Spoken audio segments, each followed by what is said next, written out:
आपण तो लोकेशन विषय सब किसी जानले प्रोजेक्टा एकदम हॉट लोकेशन रे अछि आपण नीचे आसंतु फिजिकली सब किसी देखंतु मुझे जहाँ जहाँ सब डिस्टेंस कहली से सब ठीक अछि कि नहीं आपण बुझंतु कहीं ना आपण निजे जेबे आसीबे ग्राउंड लेवल को निजे चेक चेक करिवे ताले सब जानि परिबे तो जल्दी डेरी करंतुनी आपण तले दिया नंबर रे कांटेक्ट करी जल्दी आसी साइट विजिट करू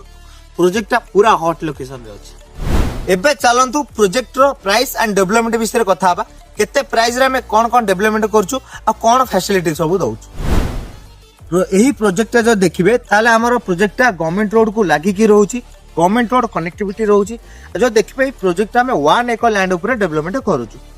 प्रोजेक्ट हमें भाग भाग करी प्रति प्लॉट को हमें 1500 1200 एमती 2000 करके हमें काटिछु जदि आपनको अधिक दरकार हला मानकर जे कोनोसी कस्टमर आछुंती